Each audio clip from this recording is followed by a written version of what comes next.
Hermanos, estoy plenamente convencido de que todo creyente que se precie de serlo debe ser alguien que tiene inquietudes. Inquietudes por mejorar, inquietudes por superarse, inquietudes por crecer, inquietudes por ser más útiles. No en vano Jesús dijo que quienes arrebatan el reino de Dios son los violentos, son los inquietos, los que no se conforman. Dios espera, según los evangelios, que nosotros llevemos fruto. Espera que evitemos ser plantas estériles. Varias parábolas hablan de que Dios es como el labrador que quiere que su tierra, que su viña, que su trigal o que su higuera lleven fruto. Dios aparece como aquel labrador que detesta ir a por fruto y no encontrarlo. Por eso es también el labrador que cava a nuestro alrededor para que produzcamos algo que sea de su satisfacción. Vamos a acercarnos en esta mañana a un pasaje muy conocido de los evangelios. Es la parábola de los talentos. Por favor, acompáñenme en el Evangelio de Mateo, en el capítulo 25. Evangelio de Mateo, capítulo 25.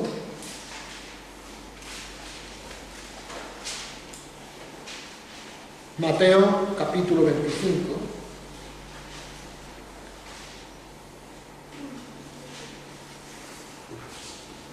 ¿Lo tienen ya? Mateo, capítulo 25, sí. Vamos a leer los versos que van del 14 al 30. Mateo 25, del 14 al 30. Dice así: porque el reino de los cielos es como un hombre que, yéndose lejos, llamó a sus siervos y les entregó sus bienes. A uno dio 5 talentos, y a otro 2, y a otro 1, a cada uno conforme a su capacidad, y luego se fue lejos. Y el que había recibido 5 talentos fue y negoció con ellos, y ganó otros 5 talentos. Asimismo, el que había recibido 2, ganó también otros 2.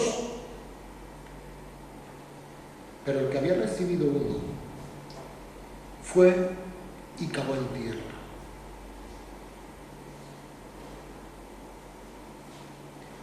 Y escondió el talento de su señor. Después que pasó mucho tiempo, el señor de aquellos siervos arregló cuentas con ellos. Y llegando el que había recibido 5 talentos, trajo otros 5 talentos, diciendo: Señor, 5 talentos me entregaste. Aquí tienes. He ganado otros 5 talentos sobre ellos. Y su señor le dijo: bien, buen siervo y fiel, sobre poco has sido fiel, y sobre mucho te pondré. Entra en el gozo de tu señor. Llegando también el que había recibido 2 talentos, dijo: Señor, 2 talentos me entregaste, aquí tienes. He ganado otros 2 talentos sobre ellos. Y su señor le dijo: bien, buen siervo y fiel, sobre poco has sido fiel, y sobre mucho te pondré. Entra en el gozo de tu señor. Pero llegando también el que había recibido 1 talento, dijo: Señor, te conocía que eres hombre duro, que ciegas donde no sembraste y recoges donde no esparciste, por lo cual tuve miedo y fui y escondí tu talento en tierra, y aquí tienes lo que es tuyo. Respondiendo su señor le dijo: siervo malo y negligente, ¿sabías que ciego donde no sembré y que recojo donde no esparcí? Por tanto, debías haber dado mi dinero a los banqueros y al venir hubiera recibido yo lo que es mío con los intereses. Quitadle pues el talento y darlo al que tiene 10 talentos, porque al que tiene le será dado y tendrá más, y al que no tiene aún lo que tiene le será quitado. Y al siervo inútil echadle en las tinieblas de afuera, y allí será el lloro y el crujir de dientes. Hermanos, este texto nos enseña que los súbditos del reino de Dios, aunque seamos diferentes en capacidades y dones, algún día tendremos que dar cuenta por ellos. Este texto nos enseña que los súbditos del reino, aunque seamos diferentes en capacidades y dones, el día que venga el Señor tendremos que dar cuenta de ellos. Permítanme primero situarles en contexto. El Evangelio de Mateo, como todos sabemos, es el más conocido de los evangelios, ¿verdad? Prácticamente todo el contenido de los otros evangelios está en Mateo. En él encontramos las bienaventuranzas, muy conocidas, el Padre Nuestro. Es un evangelio asumido desde el principio por la Iglesia. Fue escrito para la Iglesia de Antioquía. Una iglesia formada por judíos. Judíos que se habían convertido, que salieron de Jerusalén, que se afincaron en Antioquía. El propósito de este libro y de este evangelio era doble. Por un lado era pastoral, por cuanto los creyentes judíos que se habían convertido al Señor estaban sujetos a persecución por los mismos judíos y también por los gentiles. Y no veían que el Señor volvía conforme había prometido. La fe de algunos empezó a decaer y empezaron a plantearse si realmente Jesús de Nazaret era el rey Mesías del pueblo judío.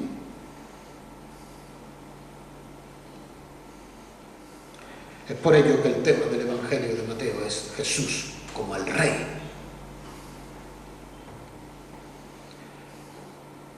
Mateo escribe para confortarles, para decirles, realmente el Jesús en el que habéis creído es el rey. Pero también tenía una intención catequética, una intención de exhortarles no solo a permanecer en la fe, sino a actuar conforme a la fe. Actuar conforme a los valores del reino. El creyente que ha creído en Jesucristo tiene que actuar conforme a los valores del reino. El texto que nos ocupa está situado, como ustedes saben muy bien, en la parte final del Evangelio. Forma parte de un conjunto de enseñanzas conocidas como el Sermón del Monte de los Olivos, al final del Evangelio. Ahí encontramos cuando Jesús habla de las señales antes del fin, de la segunda venida, la parábola de las 10 vírgenes llamando a la vigilancia, la parábola de los talentos llamando a la diligencia y el juicio de las naciones donde se da cuenta. Son pues estas instrucciones y esta parábola parte de las últimas palabras de Jesús a sus discípulos. Y son palabras llamándoles a la vigilancia y a la diligencia, el texto que nos ocupa en esta hora. Permítame también, en primer lugar, hermanos, que haga algunas aclaraciones tocante al texto, situando a los personajes de la escena.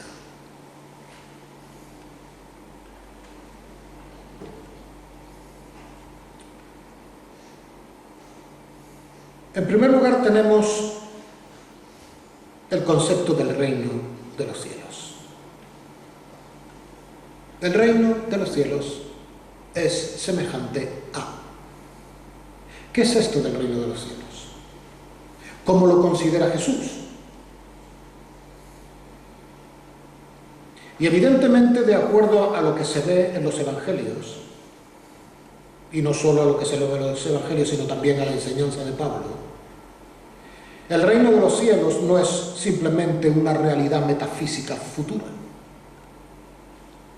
sino que Jesús entiende que el reino de los cielos es una realidad actual y tangible, que se puede tocar.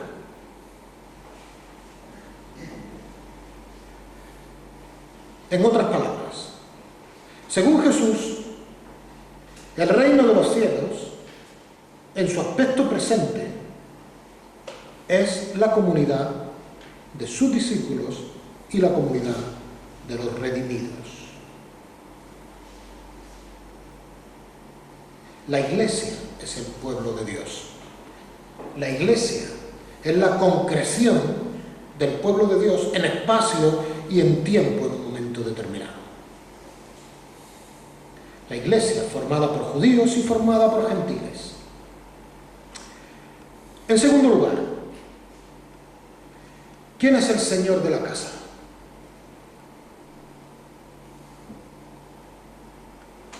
Evidentemente, el señor de la casa que un día se va, pero que volverá, es nuestro Señor Jesucristo.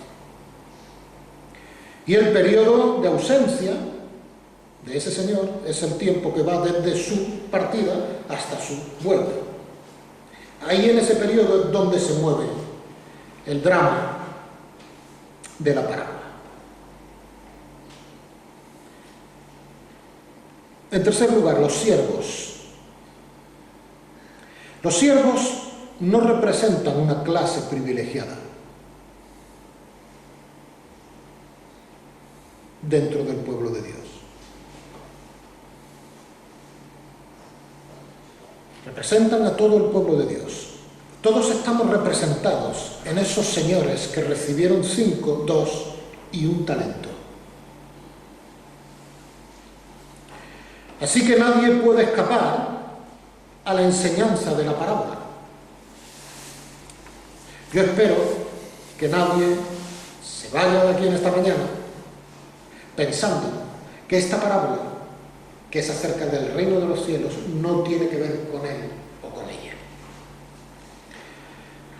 Lo primero que encontramos en esta parábola es que nos manifiesta que aquellos siervos que recibieron el dinero de su señor eran diferentes. Nos deja el texto de forma claramente especificada que los siervos eran personas diferentes. Y el señor de la casa conocía perfectamente a sus empleados. Él sabía que eran distintos. Por ello, dirá en el verso 15, que dio a cada uno conforme a su capacidad. El señor de la casa conocía a sus siervos. Posiblemente uno era mayordomo, otro era mozo de cuadra, su administrador o aguador o camellero, no sabemos. Lo que sí sabemos era que el texto nos dice que aquellas personas eran diferentes, con diferentes oficios, con capacidades distintas. Pero el señor de la casa conocía la diversidad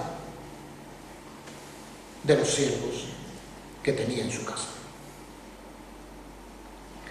Por ello el señor de la casa se guarda de decirles dónde y cómo habían de invertir su dinero, el dinero que les iba a entregar. El señor de la casa pensaba que cada uno lo invierta como quiera.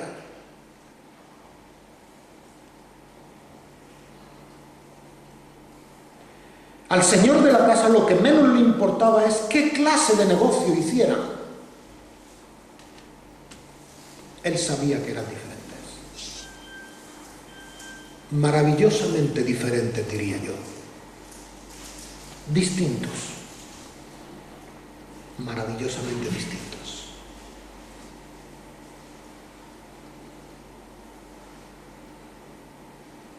Hermano, Dios te ha hecho a ti diferente del resto del mundo.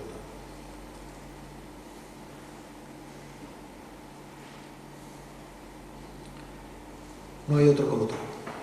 No hay otro como tú. Nadie tiene tus manos. Nadie siente como tú sientes. Nadie piensa exactamente igual que tú. Nadie tiene la estructura psicológica que tienes tú. Tu percepción de las cosas. Dios te ha hecho maravillosamente diferente al resto de los mortales. Eres algo nuevo en el mundo.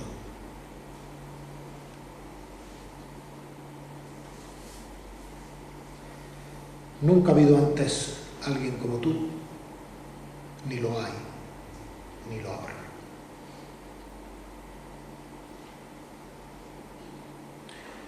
Eres diferente y tus capacidades son diferentes. Y no lo dudes.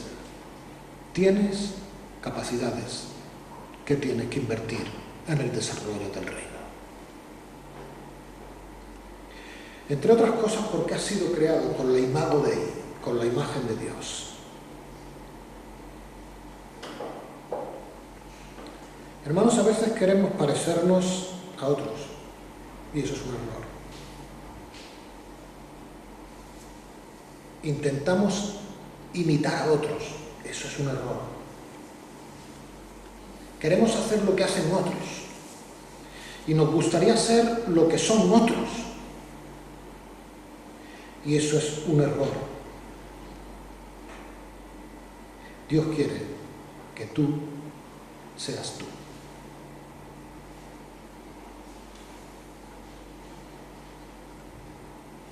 No hay nada más ridículo que alguien que niega su propia personalidad para ser otro.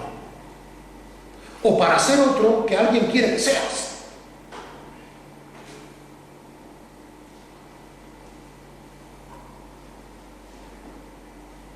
Dejad las imitaciones para los cómicos. Dios quiere que seas tú diferente, así como eres. Y para ello te ha dotado de una serie de facultades y de recursos que siempre es mayor de lo que piensas.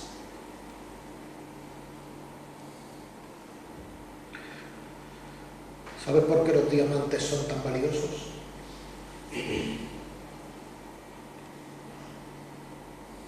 Porque son únicos. Son piezas únicas. Y no puedes cortar dos diamantes iguales. Y reflejan la luz que reciben de forma diferente.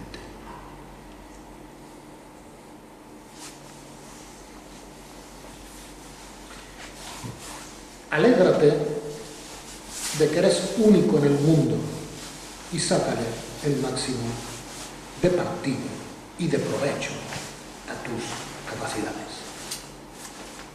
Entre otras cosas, porque un día el Señor te va a pedir cuentas.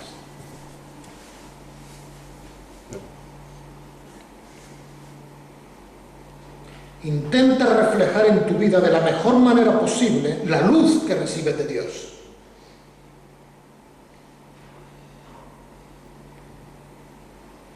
Dios nos pedirá cuentas conforme a las capacidades que Él nos ha dado. Y tenemos capacidades. Quizás requiera de nosotros un cambio de actitud mental que descubra lo que somos y lo que podemos hacer en el reino de Dios, para establecer el reino de Dios, para la gloria de Dios. Ocurre que por lo general nos obcecamos con aquello que no somos, con aquello que no tenemos, con aquello que no podemos. Y eso nos quita las posibilidades de hacer lo que podemos hacer en el nombre de Dios y para su gloria. No podemos ver muchas veces lo que tenemos porque estamos obcecados pensando en lo que no tenemos.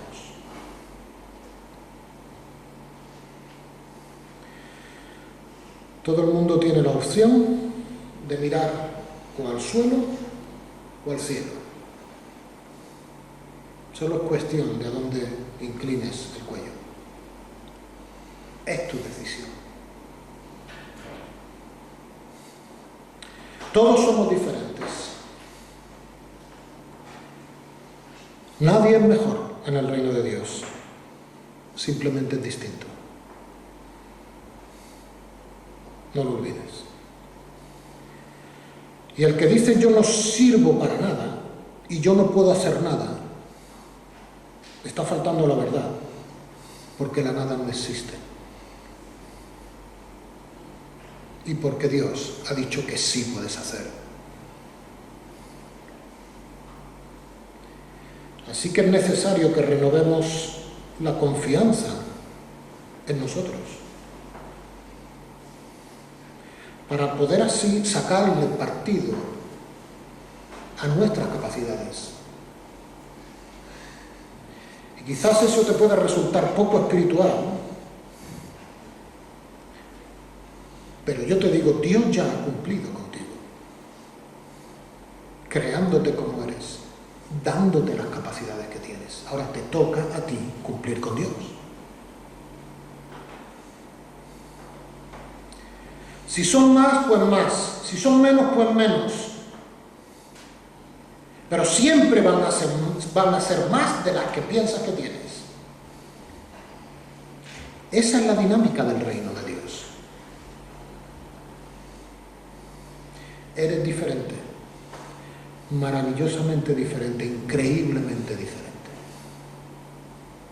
Como eran los siervos de la parábola. Dios te ha hecho así a conciencia y no eres el fruto de la casualidad.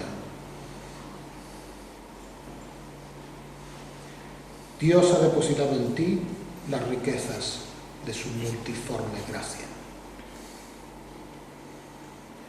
para que les saque rendimiento, para que las multipliques, para que te superes, a fin de que puedas ser de bendición a otros.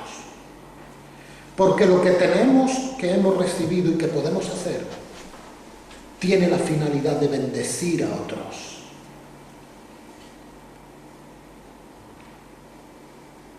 Llevando la gloria de Dios.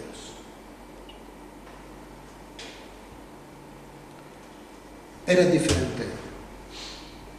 Que nunca te pese ser diferente.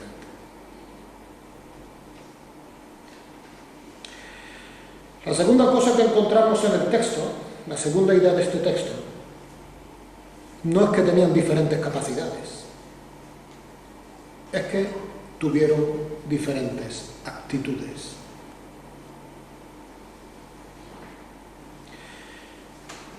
Podemos decir a efectos de análisis que fundamentalmente los dos grupos se pueden clasificar en los productivos y los improductivos, ¿verdad? Un grupo formado por los que tenían 5 y 2 talentos y otro grupo formado por el que tenía un talento. Vamos a empezar por el último, así lo sacamos del medio. Pensemos en el improductivo, en aquel aquel señor que recibió un talento solo y lo enterró.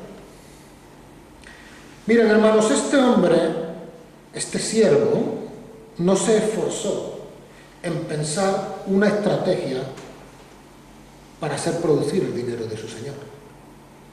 No hubo esfuerzo. Solo se esforzó en pensar el peligro de la pérdida. Ese fue su pensamiento. Asumió, por lo tanto, una responsabilidad mínima, la estrictamente impuesta por el Señor, la de guardar aquel incómodo depósito que su Señor le confió. Pensó, vaya, a ver qué hago yo ahora con esto. ¿Y si se me pierde? No tuvo iniciativa de ningún tipo y por lo tanto no asumió riesgos. No tenía confianza alguna en sí mismo y por lo tanto lo que recogió fue fracaso. Cuando se presentó delante de su Señor el día que el Señor volvió y tuvo que dar cuentas, tuvo, según el texto, que dar muchas explicaciones para justificar o intentar justificar su improductividad. Observen el discurso. Señor, te conozco que eres hombre duro, que ciegas donde no sembraste, que recoges donde no esparciste, por lo tanto tuve miedo y escondí tu talento y mira, aquí lo tienes. Qué perorata, ¿no? Menudo discurso que no convenció a su Señor. Y es que cuando no se cumple, hay que dar muchas explicaciones.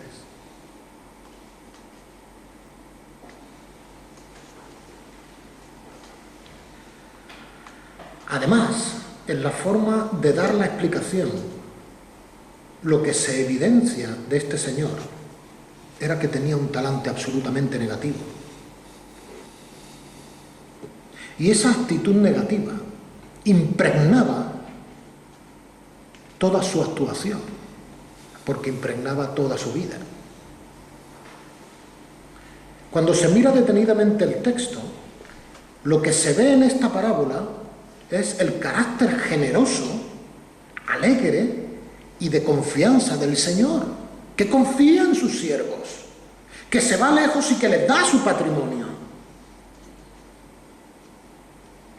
Pero este siervo, negligente y malo, lo que hace es mal usar el carácter recto de su Señor para justificarse. Señor, yo sabía que tú eres hombre recto, que ciegas donde no, que recoges donde no. Lo que le está diciendo al Señor, mira Señor, lo que yo he hecho es porque tú eres como eres. En definitiva lo que está diciendo, mi actitud, lo que yo, tú tienes la culpa. Es que tú eres como eres.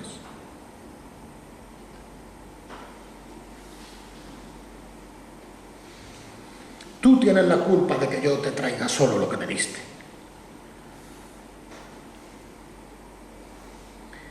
A mí me deprime pensar en este señor,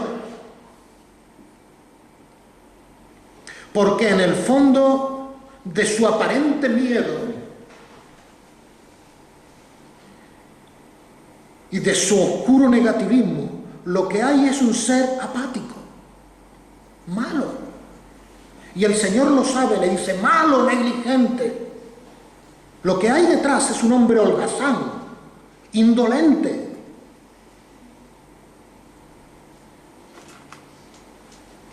Y no vamos a invertir más tiempo en él. Hermanos, nunca trates de justificar tu indolencia, ni con Dios, ni con los demás. Siempre tenemos excusas, pero no trates de justificarte, porque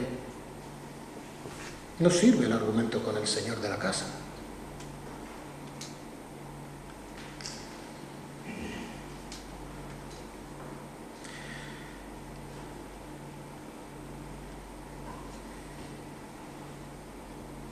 No sé. No puedo. No tengo dones. No tengo capacidades. Me falta tiempo. Lo he intentado y mira que ellos lo hicieron y peor es cuando empezamos con las excusas de tipo espiritual y hablamos de la dignidad del Evangelio, de la sana doctrina, bla, bla, bla, bla, bla, bla. Pensemos en los dos productivos, por último. Estos dos productivos, cuando recibieron el dinero, asumieron para sí una responsabilidad que no se les había encomendado explícitamente.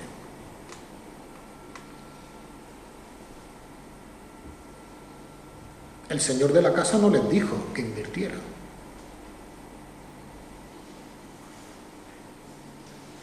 Sin embargo, desde el momento que se vieron con el dinero que su señor le había puesto en la mano, entendieron que algo tenían que hacer con él. Porque si bien el señor de la casa conocía a sus siervos conocían bien al señor de la casa. Y no tenía que dar muchas explicaciones para que ellos supieran lo que él esperaba.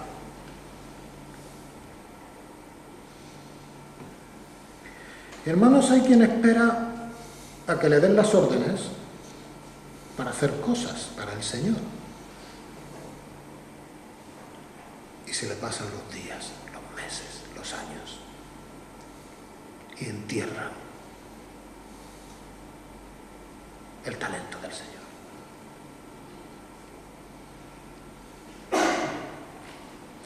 Estos hermanos tuvieron que esforzarse por pensar una estrategia para rentabilizar el dinero del Señor.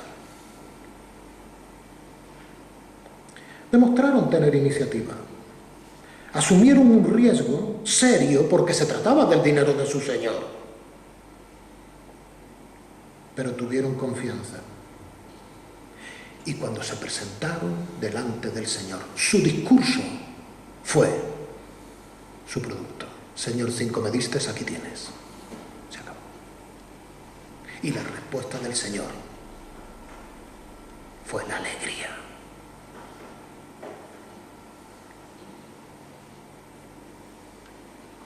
El resultado fue evidente. La alegría, la sonrisa del Señor. Entra en el gozo de tu Señor. Y la generosidad del Señor. Dadle el talento de aquel.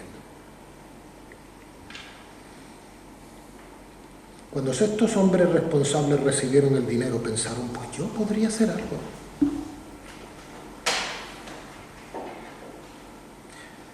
Yo podría sacarle rendimiento a esto. Yo podría comprar género o ganado, no sé. Pero algo se puede hacer. Siempre hay algo que se puede hacer en el reino de Dios. Fueron positivos en su visión de la coyuntura en la que se encontraban. Aprovecharon la responsabilidad que tenían para sacarle partido, no para asustarse. Vieron en la circunstancia que para uno fue adversa, en esa misma circunstancia vieron posibilidades de hacer algo para su Señor. Piensa en fracaso, y fracaso vas a tener. Piensa en oscuro, y en oscuro vas a vivir. Por lo tanto, renueva tu visión de la vida, de la obra, de la iglesia, y de todo lo que te rodea. Porque de lo contrario te cierras puertas para poder crecer y llevar fruto para la gloria de Dios. Solo triunfan aquellos que pueden hacerlo.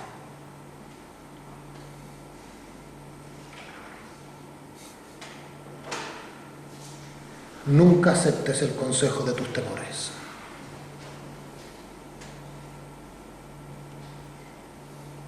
¿A qué nos exhorta Pablo en Filipenses? A pensar en lo oscuro, ¿verdad?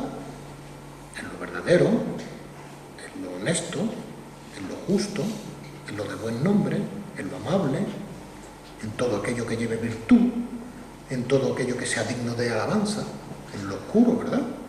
No.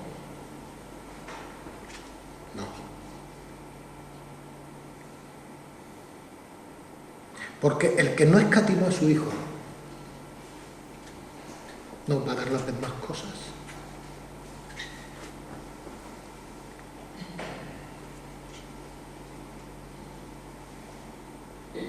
Además, el amor no nos dice que todo lo espera.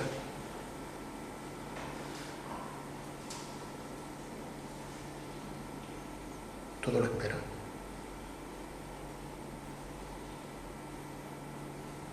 ¿Tienes 5 talentos? ¿Tienes 3? ¿Tienes 2? ¿Tienes 1? Piensa. Es positivo. Y eso quiere decir, acepta desde ahora mismo que vas a llevar fruto para la gloria de Dios.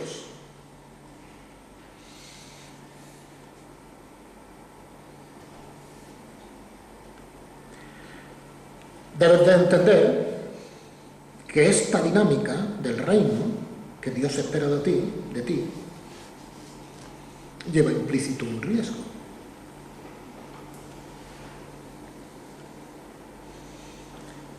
Pero el que no se arriesga nunca progresa, nunca conquista, nunca crece, nunca avanza, nunca tiene,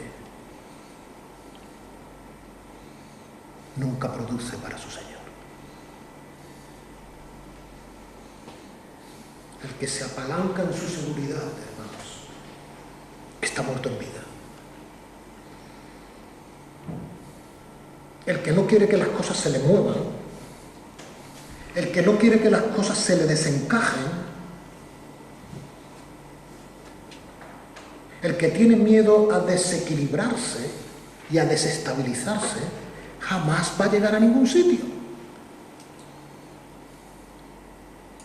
Los grandes hombres de la historia han sido gente que han abandonado la seguridad de sus vidas y se han adentrado en proyectos, muchas veces inciertos,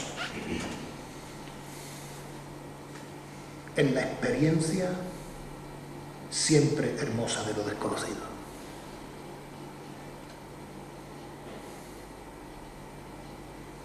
Como cristianos, esa debe ser nuestra actitud.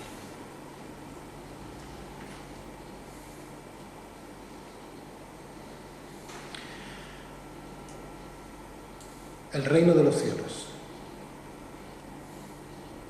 es semejante a un señor que se fue de viaje y llamó a sus siervos.